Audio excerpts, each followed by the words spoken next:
so you can get that fire and that passion again, so you're not compromising the goals and the dreams that you set out. So if you said, I want to have $1 million business, but then you got tired and you got burnt out and you're like, oh, well, I guess a $400,000 business isn't bad. No, you wanted that $1 million business because you wanted to have that lifestyle. And that is not acceptable, because being a business owner is one of the greatest experiences that you can have. There's so much freedom and you can literally build anything and everything that you want. But we allow ourselves to get beat down. And when he was talking about that, it fired me up so much. I'm like, you're right. I had all these goals and aspirations and I was starting to settle. What's up, Scoop Podcast? I'm your host, Erica Kruppen. And on today's episode, I am coming live from downtown Louisville, Kentucky. Louisville? Is that how it's pronounced? You guys in the comments, let me know if I pronounced it properly. I am in an Airbnb. This place is so cute. So if you're watching it over on YouTube, go ahead and leave a comment and let me know how cute and adorable this place is. I was actually really shocked at how nice it is for the price. But the reason why I'm here is because there's two things going on. There was the LCR Media Summit, which was Monday and Tuesday, and then Wednesday, Thursday, and Friday is the Equip Expo. Now, as a pooper scooper, there's really not a lot of equipment. There's probably no equipment there for me, but there's connections, there's people. And when you're in business, you want to get around people that are like-minded. And sometimes you need to get out of your inner circle or out of your circle to find other people. And so that's exactly what I'm doing. My husband is here with me. He's super, super excited to go check out all of the vendors. He is a tree guy, so I'm sure he's going to make his way to, is it Still? Yep, the steel booth. I'm definitely going to make it to the jobber booth. I cannot wait to see my jobber people. But I believe if I drop this in real time, you guys, this is going to be our 100th episode, our 100th podcast. Can you believe it? 100. I can't believe it. It honestly blows my mind. And when I was looking at the podcast numbers, I was like, holy smokes, 100 episodes? Where's the time gone? I remember when Josh bought the equipment for me for my birthday and it sat there collecting dust. And I was like, I don't know if I'm going to do the podcast. I'm not really sure. And then Andrew Martinez said, Erica, what's going on? Why haven't you started the podcast? And he held me accountable. And the truth is, I was scared. I was intimidated. What was I going to talk about? Was anybody going to listen? Do I have value to bring anybody? I did it afraid. And I know a lot of us get into business and we don't know what we're doing and we're scared and we're like, I don't know. I don't want to fail. But listen, listening to podcasts like this, going to events like I'm doing is so important. And I want to share with you some of the notes that I took at the LCR Summit. Now, this is more targeted towards the green industry, but I'm here soaking it up because our industries, they like coexist. They're very similar. Business in general is very similar when you get down to the fundamentals of business. So if you're interested in hearing what I learned, stay tuned. All right, here's my stack of notes. Let's go ahead and start going through it. Now, I don't have this scripted out or anything, so I'm just going to go through my notebook and pull stuff out that I think would be of value to you. Yeah, let's get into it. Oh, and you guys, I got to meet Mr. Producer face to face. Yeah, it's been 100 episodes and I've never met Mr. Producer face to face, and I was very excited. I gave him a hug. I was like, oh gosh, I'm so excited. All right, let me mic myself up. Let's get to that. So if you guys don't know what the LCR Summit is, Naylor put it on. He is the lawn care rookie. It was an intimate event. I want to say maybe there was 50 people. I don't think there was any more than that. There was a powerhouse of guest speakers. We had Stanley the Dirt Monkey, which I have been following Stanley for years. I was very excited to chat with him about social media and YouTube. That was amazing. We have Eric the Pond Digger. We had John Pajak with Know Your Numbers. He covered that. We had Paul Jameson. We had John Patoshnik, he's the lawn care millionaire, and he was the founder of Service Autopilot, and he sold it for an undisclosed amount of money, making millions and cajillions of dollars, and he is here at the summit giving back to the community. Who else was there? Well, Naylor, obviously, he was there. And all of these guys have a wealth of information, and it was so valuable. And I was like hanging on to every single word that they were saying. So first, Naylor went up, and he's the one that put on this event, and he gave his presentation, and he was talking about different types of networking. There's two different types, okay? You have your paid and your organic. And your organic is like a Paul Jameson. Like, he makes content, he puts stuff out there. He's not doing paid promotions. And then you have your paid, that's where you're like running ads.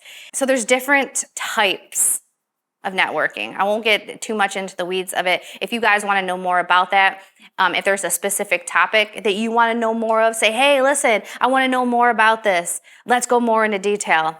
I would appreciate it, because that's going to give me some guidance. And then you have 4 different principles. You want to lead without expectations or reciprocation. You want to bring value. Don't always be taking from people, right? If you are around somebody or other business owners or other people, you don't just want to be taking. You want to give as well. So it's a mutually beneficial relationship. And this, what we talked about in this beginning part, this was more about like the social media aspect of it, but I still feel like it still applies in business as well. All right. And then you want to be humble. Don't be entitled, okay? Don't be one of those arrogant, cocky douchebags. Eric the Pond Digger used the word douchebag several times yesterday, and I haven't really heard that word in a while. I'm like, that's a good word. We need to bring that one back. So yeah, don't be that guy. Don't be that girl, man. And then you want to nurture relationships over time when you're trying to connect with people. So what does that mean? Let's use my social media, for example. All right. There are people that have recently joined my YouTube channel that I comment with. I don't necessarily know who they are. They comment every once in a while. It's cool. Hi, hey, how's it going? But there's people that comment all the time, people that engage with my content. Like Kathy. Kathy engages with my content all the time. I know Kathy. I know Kathy's face. We talk online. We talk back and forth. Kathy was actually driving from Nashville, and she was passing through Kentucky, and she stopped and she said, hey, I'm coming through. Would you mind if we met up? So she came to the Airbnb, picked me up. Her and her sister picked me up in their minivan. We chatted, and then they dropped me off at the location that I was going to. If Kathy wouldn't have been nurturing that relationship with me over the past, maybe 2-3 years, there's no way I would have hopped in a minivan with her and let her drive me to a location. It wouldn't happen. But she's intentional. She stands out to me. She's developed a relationship with me. And because of that, I was like, yes, I would love to meet you, please. Because coming to an Airbnb, and especially because I was alone, like, that's vulnerable. I felt comfortable with her. And I consider Kathy to be a friend, even though we never met in person until a couple days ago. But Kathy's a friend to me. So it's really important, if you want to network with somebody and you want to get around them, you need to nurture that relationship over time. That's how it works. The next guest speaker was Stanley the Dirt Monkey. Now, Stanley is a contractor. He does YouTube videos. I believe he's got over 1 million YouTube subscribers. He's been doing YouTube and social media content for a very long time.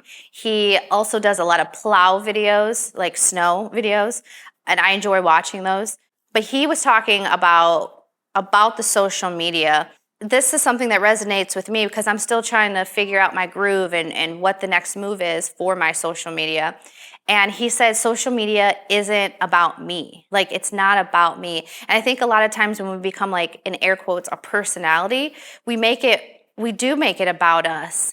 And he really just opened my eyes and be like, no, it needs to be about your viewer. It needs to be about your customer. So like when you are posting stuff on social media, let's say for your business, maybe we shouldn't focus so much on what we do, but we need to focus more on their needs and how we can speak to their needs and care about them more and make sure that that translates. Because like Stanley said, they don't give a shit about us.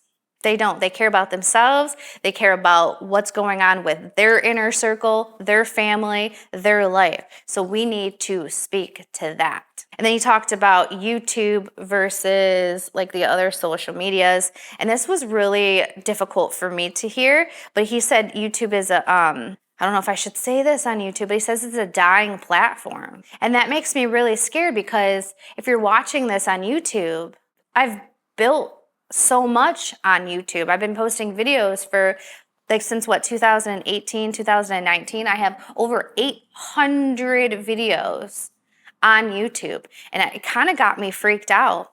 And if you want to build a business, YouTube is not the place to be posting. If you're like a home service, right? If it's in your local market, you need to be posting on Facebook, which we've talked about this. Facebook is where you need to be targeting the majority of your information at. That's where you need to focus if you're a home service person. And I learned from Paul, don't do the cross posting. Don't post on Instagram and allow it to go ahead and post on your Facebook because that's going to tank the freaking algorithm. All right? Don't do it. Stanley also said YouTube is really great for your SEO. So if you are going to be posting videos on YouTube, that's going to help boost your SEO. So maybe it's like who we are, what we do, how to get in touch with us type deal. That's going to help you out. And YouTube Shorts, little to no SEO. So there's a lot of like, do we post YouTube Shorts? Do we not post YouTube Shorts? It's got me thinking. Because I'm not really too sure if I'm going to continue with the YouTube Shorts as much as I was, because it takes a lot of time. It takes a lot of energy. Stanley also was talking about like with your offer, like when you set your offer up. And this was a phrase he said, pigs are fattest in the fall and wolves are hungriest in the spring. Let me say that again. Pigs are the fattest in the fall and wolves are hungriest in the spring. So what does that mean to you? We feel this. My husband does tree work, and when springtime rolls around, things are tight. He's ready to get back to work if he hasn't been working a lot. You know, we've had maybe to cut things a little bit because things do get tight, and he's ready. He's ready to get back to work. I'm ready to get back to work because the winter time, it's consistent, but it's not like a crazy boom. Like we're ready to tear up the spring rush. So think about that when you are creating your offers for your customers, all right? Stanley also says you want to go after your ideal customers like a madman. You don't want to waste any time. If they show any bit of interest, you need to be all over them because people, they value their time. The value of time will dictate the price, or it can dictate the price. This is for like larger installs, like people that are doing larger jobs, say for instance. If somebody wants you to get in there quickly and do it now, the price can be higher because it's urgent, it's an emergency. But if they can wait longer and they can be worked into your schedule, then maybe there's more flexibility with the price. And that's same thing with poop scooping. If somebody needs an emergency scoop today, they're like, I need for you to come today because my landlord's coming over and I'm going to get kicked out if I don't get this poop scooped. My landscaper is going to be here and they will not do this mow if I don't get this poop scooped. The value of our service just went up. The price is going up. So think about that when you have a customer that's putting pressure on you and they want it done it fast. What does that cost to you? What does it cost to them? during this presentation, he was like answering questions. So it kind of bounces between like business and social media and business. So that's why it's kind of, I'm going to toggle back and forth here. So going back to the social media part, he was saying like, if you're going to be doing social media, are you going to be doing business? It's like, what do you like to do? What gets you fired up? What makes you passionate? Where you like, where you want to stay up late and you want to wake up early? I think a lot of us get burnt out. I know I've been burnt out more times than I would like to admit, but what really gets those creative juices going and where you want to do this? So ask yourself, what do I like to do? And have you asked yourself that? Be serious. Like, have you asked yourself that in the past 6 months? What do I like to do? When Trisha Dork asked me, what's your ideal day look like? I had never thought about that. I had never been asked that question before. And I'm still trying to craft what my ideal day looks like. And she asked me that probably a year ago. But I'm going to figure it out. I'm making it a personal journey, a mission to figure out what my ideal day looks like. Because who doesn't want to make money while having fun? That's a big thing that Stanley really focuses on. He loves what he does. He loves his social media. He loves his business. So if you can figure out how to do both, it's money right there. And then in this section, we talked about hiring, because hiring, it's tough. I know a lot of us are trying to grow. We're trying to figure out how to hire. Sometimes we have to fire. If those of you that have been watching my channel, you know I have really been through the ringer. But he was talking about like, do you hire on skill? Do you hire on personality? He said hire on heart. Hire on on your heart. I think exactly he said hire on heart. Because you can teach the skill. You can help build people up as long as they have a good heart. And I was like, wow, that's deep. Because you really got to care for the people. You got to nurture them. You want to make sure that you are taking such good care of them to where they're able to thrive. They're able to make good money. They're able to take care of their family. Because say, for instance, if you have 5 team members, you don't just have 5 team members. Do they have a spouse? Do they have kids? Do they have a dog? Are they taking care of a parent? There's a lot of different factors that go into why somebody wants to work for your business. And so if you're able to make it a place to where they want to give their all, they're excited, they're coming up with ideas, they want this business to succeed, not only for you, but because you are helping provide for their family, that's invaluable. He also talked about not focusing as much on the profit and focusing more on the team, because the more you focus on the team, the more the profit comes, because the team wants to work harder for you. So you want to invest into your team. We want to pay them well. We want to put them in nice vehicles so they feel like secure, which, yeah, I do all of that stuff. I don't know about you guys, but do you feel like you're doing good in this area? He also, what did he say? He said for social media or just living life in general, I don't know if he heard this somewhere, I can't remember, but he was like, be you, but with the volume turned all the way up. Let's think about that for a second. Be you, but with the volume all the way up. And that really like resonates with me, because sometimes I get really shy or I get like intimidated. And then I turn into like, I don't know, like a meek version of myself. And I'm like, who is this Erica? This isn't Erica. Like, what the heck is going on? Like, why am I being so like insecure? Like, I don't know what I'm doing. I know what I'm doing. And even if I don't know what I'm doing, I know I'm going to be able to figure it out, because I'm either going to learn the skill, I'm going to teach myself, or I'm going to find somebody that can teach it to me. Either they're going to know that they're teaching it to me, or I'm going to observe them. So this is something I really want to work on myself. Be me, but with the volume all the way up. I'm like, yeah, let's get it. I don't know what that looks like. Josh is probably going to be like, you're crazy, man. Anyways. Also talked about Instagram, reach and share, because we're all trying to get more shares. We're trying to grow more. He says stop tagging people because it tanks the video, because it thinks you're like in a partnership and like a collaboration. So quit tagging people. I'm going to give it a try. Dreaming of starting your own holiday lighting business? Bright Factory has you covered. Introducing the ultimate holiday lighting business in a box. Get ready to light up your community with everything you need to succeed. A complete brand identity, a sleek website, and fully wrapped trailer jam-packed with supplies and equipment. We're talking top-notch uniforms, eye-catching marketing material, and world-class training. Plus, custom videos for your team to ensure they're ready to shine from day one. Ready to turn your holiday lighting dreams into a reality? Visit brightfactory.com today and let Bright Factory light the way to your success. And then also, let's lastly on this one, because this section is getting pretty long. He talked about the 20-minute rule. Have you ever had a customer call you, or an employee call you, or even a partner, your spouse or whatever, call you or text you and say, hey, I got a problem? What he does is he says, I'll call you in 20 minutes. That gives them, the people that needs to talk to you, just enough time to figure it out on their own, but not enough time to waste too much time if they're not able to figure it out on their own. Because if you have the right people on your team, or you have the right people in your life, within that 20 minutes, they will get sick of waiting and they will figure it out. And this is how I'm internalizing it. And I'm going to test this out.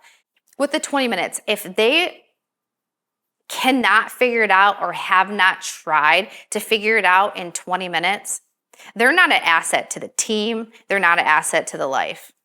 They are, they're like a weight that's dragging you down. And that was super insightful, because I don't think I would just sit around and wait either. I'd be like, what the heck? I got to try to figure this out.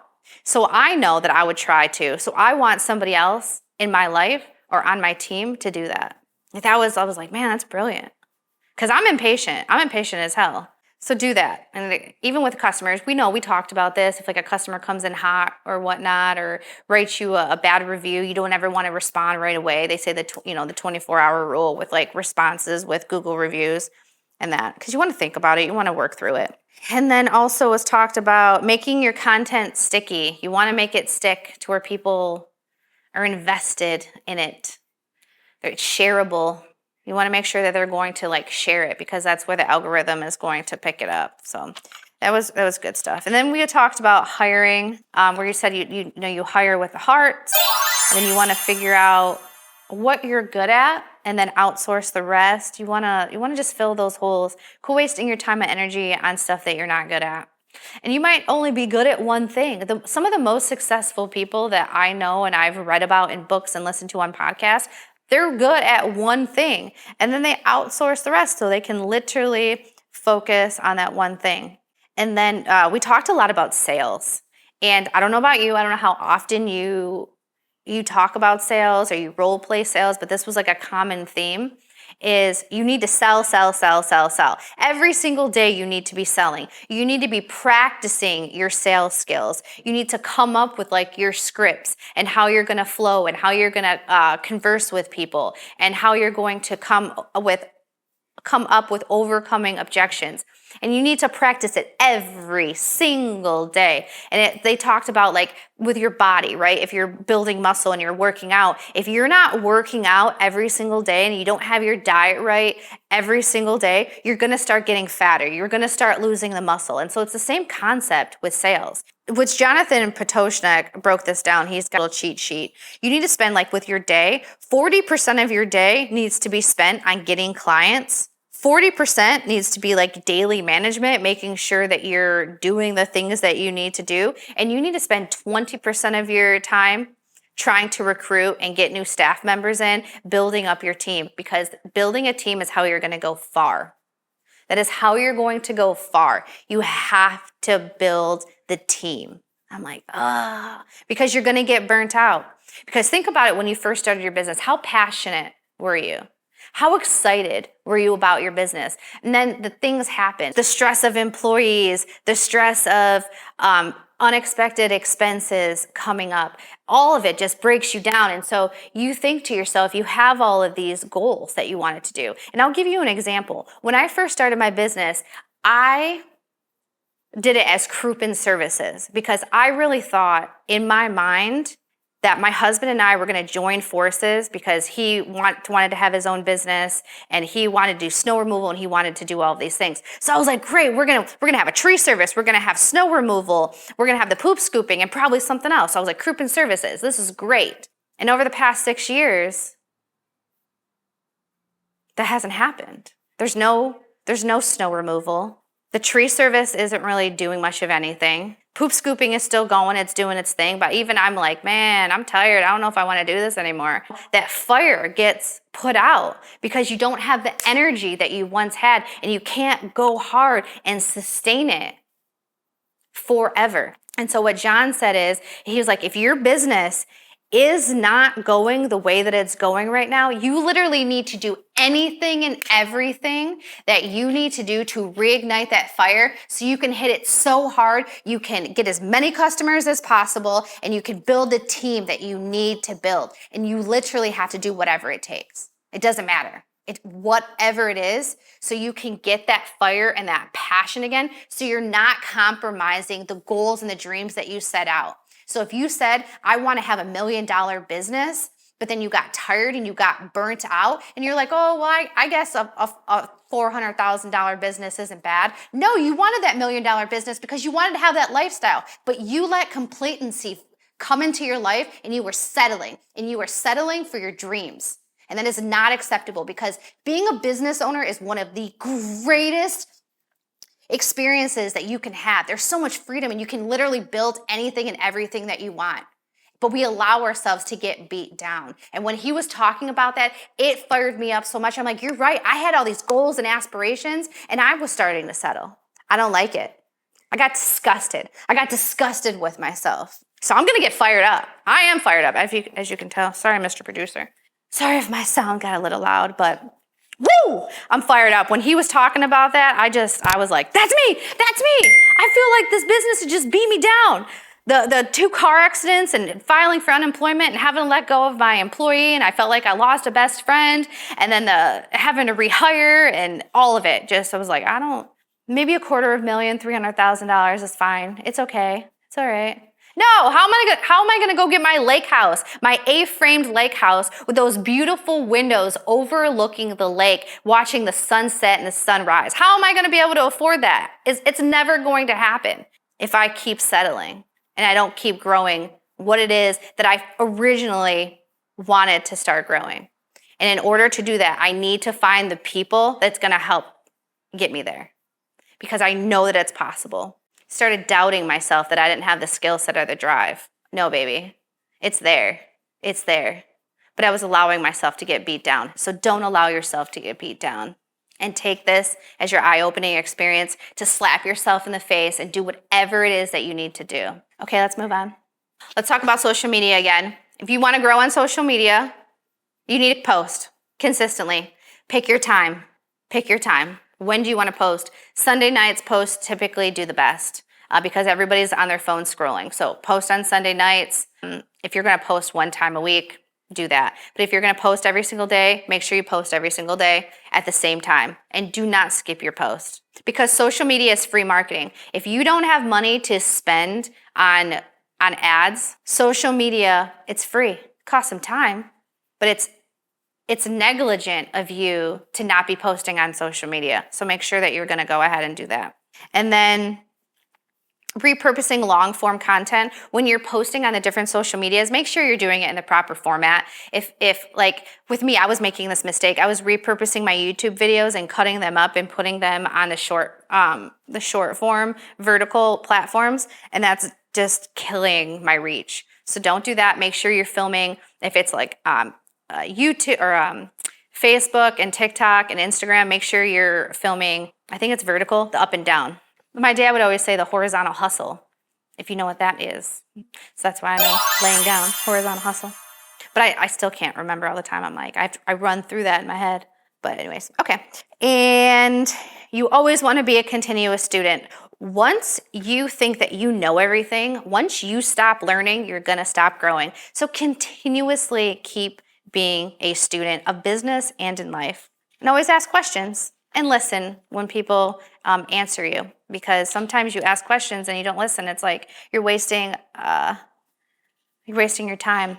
And a common theme that I've noticed from all of these guys is they work the hardest. They will outwork any of these people. They're highly competitive and they're highly driven. Like Eric and I, Eric the Pond Digger, Eric Triplet, we've been working out at 5 a.m. in the morning. We're there, we're working out, we were on the treadmill, and he like looked at what I was doing on the treadmill and he bumped his up. He's like, I gotta like beat you. And I just started laughing. And then yesterday or today, I was on the treadmill walking and there was this woman, a couple of treadmills down. She was doing 14, like incline 14. He came over and bumped my incline up and he was like, she's beating you over there. I was like, okay, I can't have that. But it's just that type of mindset where it's like, okay, that guy's working hard. I'm going to work harder. I'm not going to let that guy win. We can't be complainant. Is it complacency? Because business is aggressive, man. It is aggressive, and it will beat you down if you let it. Okay, yeah. And then just you got to figure out your bottlenecks of your business or your life. A lot of times, bottlenecks, that's going to be your lack of staff because you're doing everything yourself and you're tired and you can only do so much. And then you want to generate as much cash as possible. Why? Because cash solves problems. When people are like, oh, money is the root of all evil, and I don't believe it. I feel like money solves a lot of problems. I mean, if you're a shitty person, it's just going to magnify how shitty you are.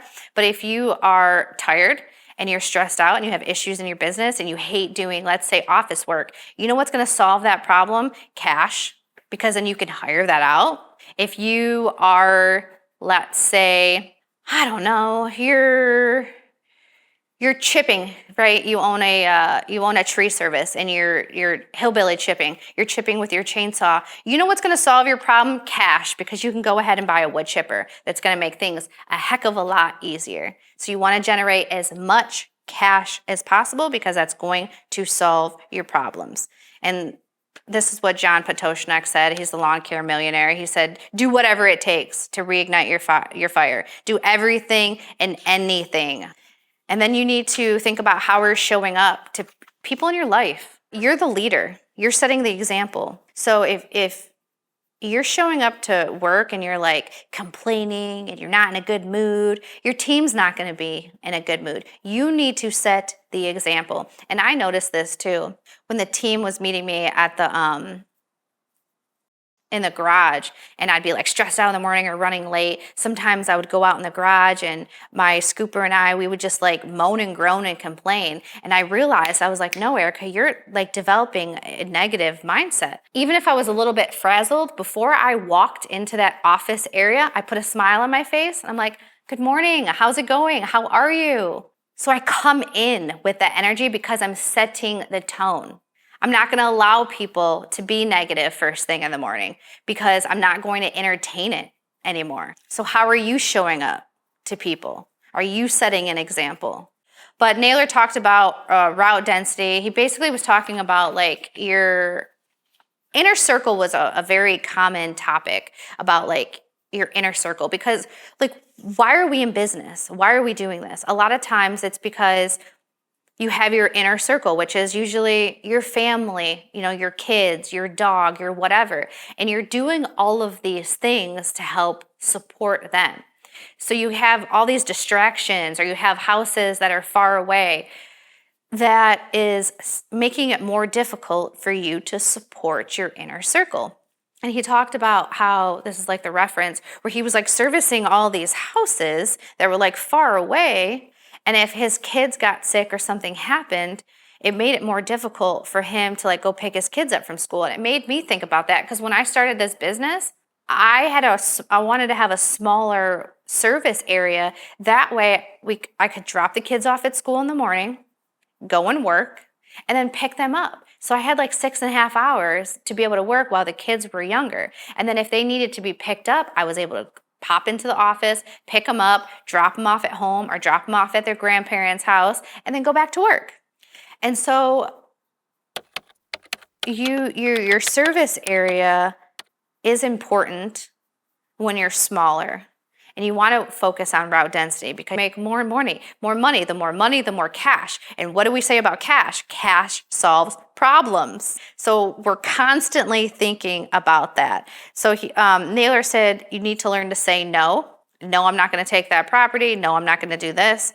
You need to raise your prices. You raise your prices, you weed out the people that are a pain in the butt, and then really work on your branding. And you do this stuff in order. You learn how to say no. You raise your prices. You work on branding, and you do your targeted marketing in certain areas that you want to work in. And because you become the authority in that area, even if you just have one truck, people are like, oh, I see you everywhere. I see your trucks, plural, everywhere. I see that all the time. How many trucks you have? How many cars you have? You must have like 20.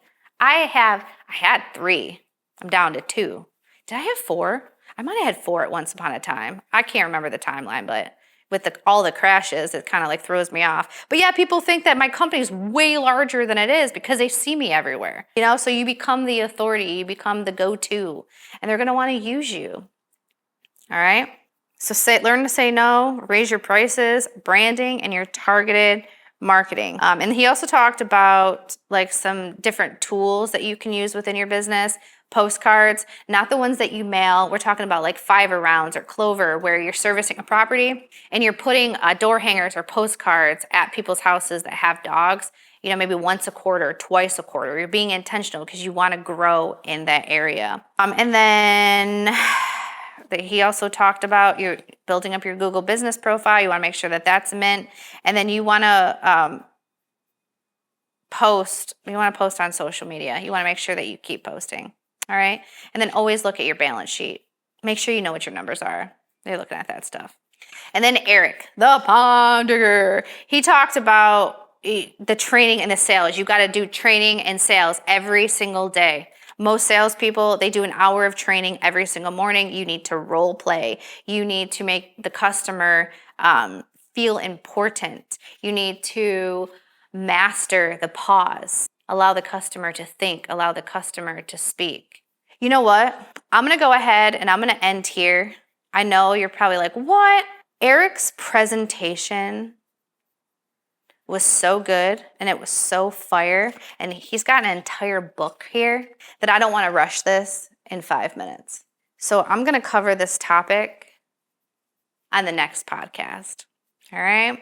Hate to do it to you guys, but I got to get out of here. I got to get to the GIE Expo, and I want to make sure that I do this one some justice. So you guys stay tuned. If you're not following me over on Instagram, please go check out Instagram. I'm really trying to build up the Erica Kruppen Instagram because I'm trying to work on the Erica Kruppen brand itself. I appreciate you guys so much. If you are interested in using the CRM I use to run, grow, and manage my small pooper scooper business, please click the jobber link down below to get your 14-day free trial. That's going to let you try it out. Check it out, see what it's about. So I appreciate you guys so much. I hope that one day, I really do hope that one day, I'm not going to say hope. Let's manifest. Let's manifest right here, right now. We're going to do this together. I will put on my own event. I will host an event, bring people from the community that are providing value, that is just going to put so much value into the community. I'm going to do it. I don't know how I'm going to do it, but I'm going to do it. So you guys hold me to it. If you have any suggestions or tips, let me know. Let's build this thing together and let's just grow and kill it. All right. So until next time, you guys, bye.